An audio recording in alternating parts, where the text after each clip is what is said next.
তেজপুৰত অগ্নিকাণ্ড, নগদ ধনসহ সা সম্পত্তি ভস্মীভূত। বৈদ্যুতিক বিজুতিৰ ফলত তেজপুৰৰ এটা পৰিয়ালৰ নগদ 30,000 টকাসহ সা সম্পত্তি ভস্মীভূত হয়।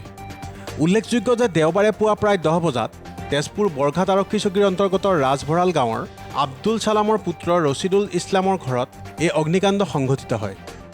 বৈদ্যুতিক শ্বৰ্ট চাৰ্কিটৰ ফলত সংঘটিত হোৱা এই ভয়ংকৰ অগ্নিকাণ্ডত পৰিয়ালটোৰ প্ৰধানমন্ত্ৰী আৱাস যোজনাৰ ঘৰ নিৰ্মাণৰ বাবে মজুত কৰা সা সামগ্ৰীৰ লগতে নগদ 30,000 টকা জুইত জাহ যায়। তদুপৰি কেইবা কুইণ্টল ধান, চাউল, বাচন বৰ্তন, সোণ আৰু ৰূপৰ অলংকাৰ, ঘৰৰ আচবাব আদি সকলো নিমিষতে জ্বলি শেষ হয়।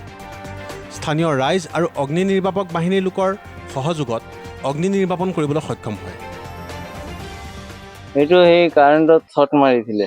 এই ঘৰত মানে গোটেই বস্তু পুৰি গ'ল। খালি মোৰ সেই ৰছিদুল ইছলাম মোৰ ল'ৰা হয়, সেই শুই আছিলে বিচনাত, আৰু ছোৱালীটোৰ গাত এটা গেঞ্জি, এটা হাফ পেণ্ট আছিলে, আৰু তাৰ পিন্ধাত এটা লুংগি আছিলে। এইকেইটাই খালি বচাব পাৰিছে, বাকী চব জ্বলি গৈছে।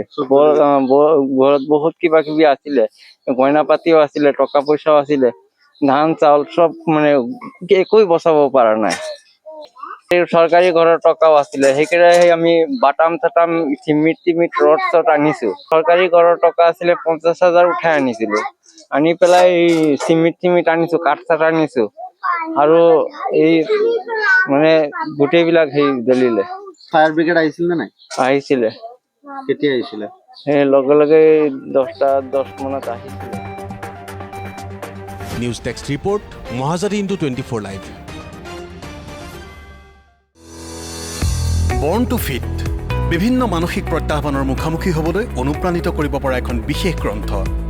আপোনাৰ আৰু আপোনাৰ শিশুটিৰ শাৰীৰিক আৰু মানসিক প্ৰত্যাহ্বানৰ শক্তিশালীভাৱে মুখামুখি হ'বলৈ আজিয়ে ক্ৰয় কৰক বৰ্ণ টু ফিট। এমাজনতো উপলব্ধ।